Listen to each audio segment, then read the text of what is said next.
Salut! On se retrouve pour un nouveau concept que j'aimerais vraiment me tenir, c'est ce que j'ai lu ou ce que j'ai terminé pendant la semaine. Donc ce que j'ai lu, c'est vraiment ce que j'ai lu en une semaine, et ce que j'ai terminé, c'est un bouquin que j'ai terminé dans la semaine mais que je lisais quand même depuis un petit moment. J'espère, mais je promets rien, commencer à faire 2 vidéos par semaine. Le dimanche, j'aimerais bien faire du coup ce que j'ai lu ou ce que j'ai terminé la semaine, et après, comme d'habitude, une vidéo le jeudi à 18h. Mais je suis vraiment sûre de rien, mais en tout cas ça me tenait vraiment à cœur parce que je lis quand même minimum 2 à 3 livres par semaine, et je voulais vraiment en parler plutôt que juste vous faire énormément de bouquins fin du mois en fait. Mais dites-moi si ça vous plaît, et dans ce cas-là, je continuerai, mais je continuerai quand même. Même si ça vous plaît pas, parce que moi ça me plaît. Donc j'ai 3 bouquins à vous expliquer et une série. Du coup on va commencer avec Virgil et Bloom. J'en avais entendu parler, il est pas nouveau, ça fait un moment qu'il est sorti quand même. Je l'avais vu partout quand j'étais allée en librairie, et puis ça faisait longtemps que j'avais pas lu une romance un peu rock'n'roll déjantée, un peu vampirique. Et puis quand je suis retournée dans le sud et que je suis passée dans des librairies, je me suis dit vas-y, pourquoi pas, il a l'air sympa. Ça fait un moment que j'ai pas eu de one shot. En plus je lis beaucoup de séries, donc je me suis dit pourquoi pas. Donc c'est de Joanne Richoux. Pour la petite anecdote, j'ai déjà un Joanne Richoux qui est Les Collisions. Tout ce qui est, ça sera un petit peu plus sur ma personne, mais tout ce qui est en relation avec les liaisons dangereuses, j'adore, c'est un de mes livres préférés de Lacoste, et j'adore les réadaptations, que ce soit en film, en roman. Donc c'est vrai que je connaissais déjà Joanne Richoux par Les Collisions, que j'avais adoré, que je pense que je vous montrerai dans une nouvelle vidéo où ça sera mes livres préférés de ma bibliothèque. C'est une romance ado sur le thème un peu vampire, créature, fantastique un peu, et ça m'a coûté à peu près 16€. C'est aux éditions Actes Sud Junior. Pour ce qui est de l'histoire, on va suivre Bloom, donc qui est juste là avec les cheveux verts, qui est une nana un peu déjantée qui est à l'université pour des études de psy, et en fait elle a vécu un drame familial et elle vit avec sa grande sœur qui doit s'occuper un peu des deux. C'est un peu la maman bis entre guillemets, et on va dire que Bloom elle est vraiment pas bien dans sa peau, elle est vraiment très en colère, très triste par tout ce qui s'est passé dans sa vie, et elle prend quand même des cours de violoncelle le soir chez un certain Virgile qui a une maison extrêmement poussiéreuse, extrêmement vieille de plusieurs années, et lui a l'air aussi d'être vieux de plusieurs années. Et en fait, sans suivi des soirs où elle se posait pas mal de questions, un jour elle lui demande la question fatidique de qui t'a passé pour une débile, est-ce que tu es un foutu vampire? Ce à quoi il répond d'une façon très laconique, oui. Du coup, là elle va dire ah, ce n'est pas dans mon imagination, ce n'est pas que dans Vampire Diaries. Et du coup, il va un peu lui expliquer pas mal de choses. Elle va être en mode ah d'accord, et il va lui expliquer qu'il n'est plus avec ses semblables, tout bonnement parce qu'il en a marre de tuer des gens, marre d'assassiner, et qu'il vit déjà depuis à peu près 200 ans et qu'il a connu trop de massacres. Sauf qu'il lui apprend aussi, et ça j'ai trouvé ça très chouette, que les vampires peuvent mourir de chagrin, de tristesse ou de lassitude. Et en fait, à l'intérieur, il y a quelque chose qui se passe. Et du coup, il va lui expliquer qu'il connaît une communauté qui se trouve en Bretagne, dans une forêt, où en fait il pourrait y aller pour rencontrer d'autres personnes comme lui, mais aussi d'autres créatures comme les licans, comme les harpies, comme les sirènes, comme les fantômes, enfin tout ce qui regroupe un peu le folklore qu'elle pensait Bloom. Et du coup, sur un coup de tête, en volant la voiture de sa sœur, elle se barre dans cette forêt en Bretagne accompagnée de Virgile et ses lunettes en forme de cœur, parce que, alors non, c'est pas comme dans Twilight, il ne brille pas, mais le soleil lui tape un peu sur le système, et du coup elle va rencontrer cette communauté, et du coup il va se passer ce qui va se passer, il va y avoir quelque chose qui va se tisser entre les deux, et surtout en fait elle va découvrir plein d'autres monstres, plein de choses en fonction des âges, en fonction des monstres, et surtout qu'apparemment dans la communauté il y a quelqu'un qui a des dessins pas très sympathiques pour l'humanité, et du coup il va falloir faire face à tout ça et essayer d'en apprendre un peu plus quoi. Donc j'ai bien aimé, ça se lit vite. Pour ce qui est de mon avis, ça faisait longtemps que j'avais pas lu une romance fantastique, mais pas basée que sur les faées et les immortels, basée un peu plus sur le vampirique et tout ça, et ça m'a rappelé de bons souvenirs. C'est très rock, la playlist à la fin est très rock aussi, donc j'ai bien aimé. J'ai mis à peu près 3 étoiles et demie, 4 étoiles, donc il est vraiment sympa celui-là. On passe à un autre petit bijou que j'avais jamais lu, c'est du Alice Oserman et c'est Nick et Charlie. J'en ai acheté 2 autres d'elle, donc j'ai acheté Cet hiver et j'ai acheté Loveless, que je vous parlerai dans une prochaine vidéo. Et j'ai commencé par celui-là, donc ça m'a coûté 9,90€, c'est aux éditions Hachette Roman, et voyez, il est tout petit, et regardez-moi cette couverture, elle est magnifique, avec du relief, vraiment super sympa. C'est un roman ado, c'est une romance entre 2 garçons, donc c'est dans la communauté LGBTQ+, moi j'étais ravie de le lire. Pour ce qui est de l'histoire, On suit Nick qui est en blond et Charlie qui a les cheveux noirs. Ce sont deux garçons qui sont tous les deux au lycée, mais Nick va partir à l'université et Charlie a un an de moins que lui et donc va rester pour sa dernière année de terminale. Et en fait cette histoire ça va être juste un premier amour où il va y avoir des questionnements, des interrogations, des remises en question, des peurs, de la tristesse, parce qu'il y en a un qui va partir et donc une relation à distance va se créer alors que ça fait 2 ans qu'ils sont ensemble dans mon souvenir. Du coup c'est super émouvant, ça peut rappeler énormément de souvenirs par rapport à l'adolescence, par rapport au lycée. Et puis à l'intérieur il y a plein de petites images, vous voyez, trop mignonnes. Les chapitres sont vraiment très cute, il y a même des dessins pour qu'on puisse voir à quoi ils ressemblent. C'est super sympa, l'écriture est très légère, c'est très frais, ça c'est mon avis. Je l'ai lu en voilà, même pas une semaine, vous pouvez lire quoi, il n'y a aucun problème, je pense que vous pouvez vraiment y arriver. Du coup je le conseille à n'importe qui.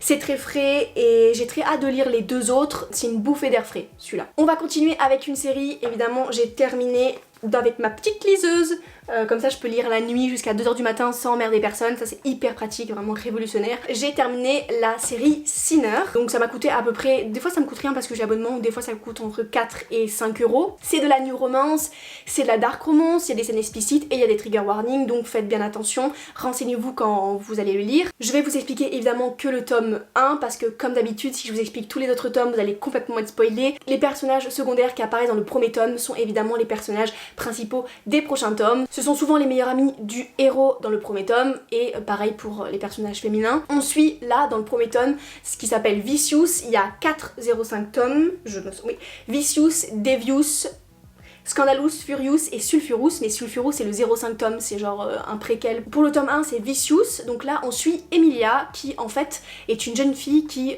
débarque dans une ville en Californie extrêmement riche, qui vient d'une petite bourgade un peu paumée et en fait qui va se faire embaucher, donc elle et toute sa famille, enfin pas elle mais toute sa famille, à côté d'une grande maison très riche parce que ses parents sont hommes à tout faire, femmes à tout faire, cuisiniers, jardiniers, bricoleurs, femmes de ménage et elle va devoir partir aussi avec sa famille, avec sa sœur qui est extrêmement malade, c'est pour ça qu'ils partent parce qu'ils ont plus assez d'argent et que la famille Spencer leur paye plus pour pouvoir s'occuper de leur petite sœur et des frais médicaux. Sauf que cette famille là, les Spencer, ont un enfant qui s'appelle Baron Spencer et qui se fait appeler Vicious. Ça me fait trop rire. Ça me fait trop rire parce que je trouve ça ridicule. Je trouve pas ça pas du tout sexy. Je veux dire, si quelqu'un, si un mec me drague et me dit appelle-moi Vicious, je suis pas sûre de soit pas rire, soit me dire mon dieu quelle horreur. Fuis. Fuis. Je m'appelle Devious. Et toi Sulfurous. Et toi Scandalous. Oh non. Oh là là, ça fait pitié. Bref. Du coup, ce mec là s'appelle Vicious et il a le même âge qu'Emilia, il va dans le même lycée qu'elle, Rosie aussi mais elle est plus petite donc voilà. Et il va se prendre en grippe, évidemment c'est un je t'aime moi non plus, les deux, elle ne va pas savoir pourquoi Vicious l'aime pas et machin bidule, sauf qu'il va faire un truc vraiment dégueulasse, il va quand même arriver au point de la renvoyer de la ville, qu'elle prenne la fuite sans dire à ses parents pourquoi, sans dire à sa sœur, sans dire à personne, de partir de cette ville là pour partir à New York et refaire sa vie là-bas et se démerder. Voilà, elle se démerde, elle a genre elle fini ses études au lycée et puis tu te casses loin quoi. Super. Du coup elle vient à New York, sa sœur la rejoint quand même, sa petite sœur, sauf qu'elle doit se taper 3 boulots depuis à peu près 10 ans parce que ce qui est bien, ce que j'ai bien aimé c'est que cette fois-ci on ne suit pas quand ils sont adolescents, on les suit quand ils ont 30 ans et donc ils se retrouvent nez à nez, 10 ans plus tard, dans un bar miteux où elle est hôtesse d'accueil, serveuse, une espèce de soubrette et surtout New York c'est genre la ville la plus chère des États-Unis, une des villes les plus chères des États-Unis donc faut bien qu'elle fasse quelque chose quoi. Alors que lui est devenu, à l'aide de ses 3 autres potes, des manias de la finance, manias de l'immobilier et qui possèdent, enfin ils sont complètement millionnaires à souhait quoi. Et du coup il va se dire ah tiens c'est vrai elle existe encore, j'ai fait ça pour elle. Bref voilà, donc il va se passer encore plein d'autres choses et il faut savoir que les autres tomes ça va être sur ces 3 autres potes mecs, ils s'appellent les 4 Hot Heroes ou Hot 4 Heroes, je sais plus trop exactement et évidemment ils sont, voilà, ils étaient le roi du lycée, le roi de la ville et ils continuent encore à être le roi du monde à 30 ans quoi.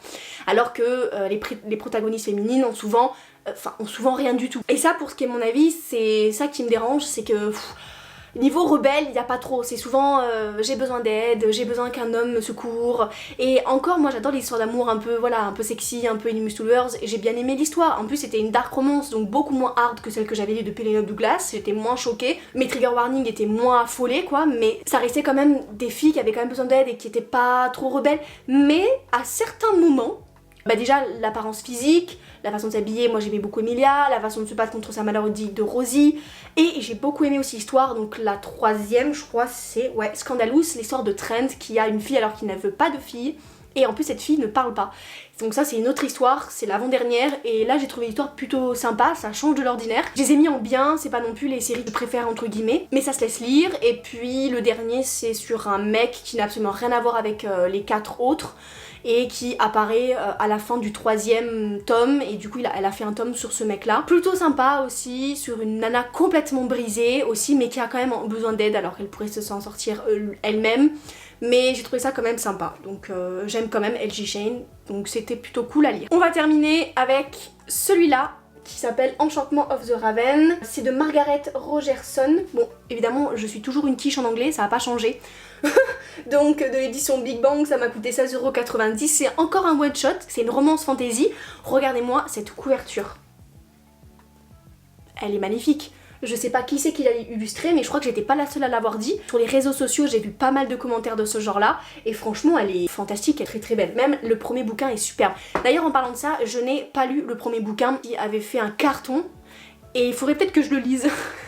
La conclusion était nulle, mais il faut que je le lise. Il n'y a pas de signe explicite. C'est vraiment du R pour moi, il y a des bisous, 2-3 bisous. Pour ce qui est de l'histoire, on suit Isobel qui vit dans une petite ville qui s'appelle Bagatelle, qui ne change jamais de saison, c'est toujours l'été parce qu'elle vit parmi les faées, donc les immortels. Et il y a évidemment des royaumes, les royaumes des 4 saisons, hein, l'hiver, le printemps, l'été, tout ça, tout ça. Ça, je trouve que ça revient très souvent dans les livres de fantasy, romance avec les immortels. Et les immortels ont des caractéristiques, donc pas mentir, ça je l'ai déjà lu aussi. Mais le deuxième point qui est un peu le gros du sujet, c'est qu'ils ne peuvent pas pratiquer d'art humain. Qu'est-ce que c'est l'art humain? Lire, peindre, faire la cuisine, dessiner, tout ça en fait. Et Isobel, elle est excellente dans son art qui est de peindre, et du coup comme les faées sont imbus de leur personne, ils adorent cet art là.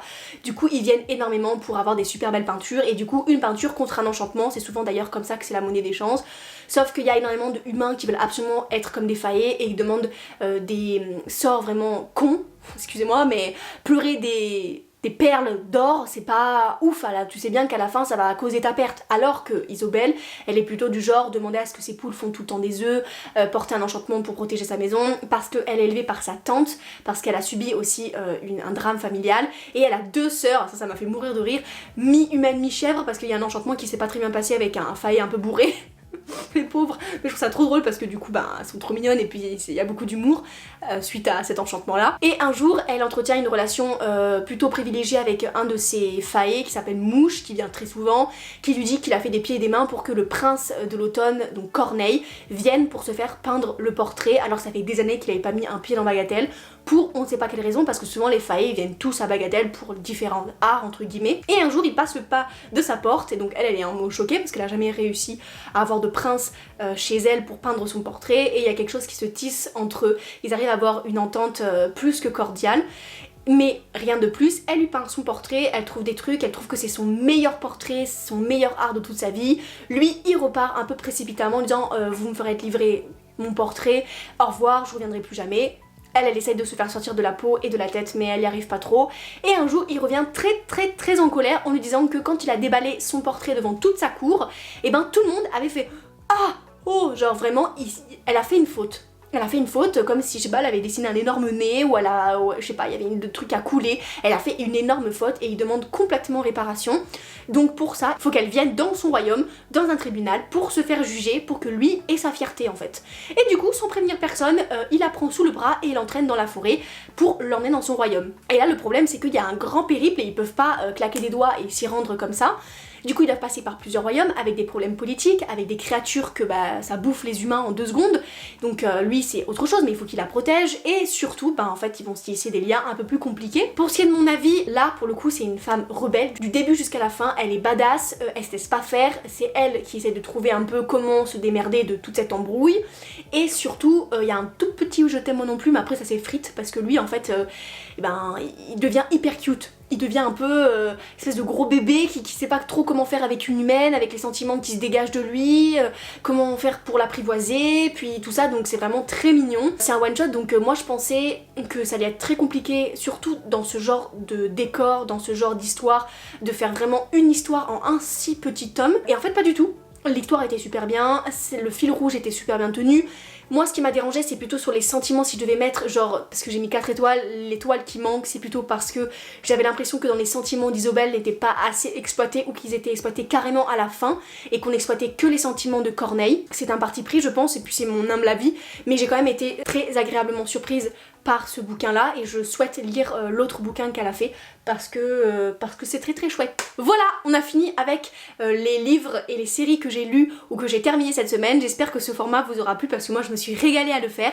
Je vous fais des très très très gros bisous et je vous dis à la semaine prochaine. Peut-être 2 fois par semaine, je ne sais pas, j'espère, mais je peux rien vous promettre, mais je vais vraiment essayer.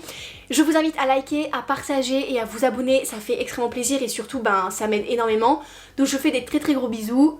Portez-vous bien, bye!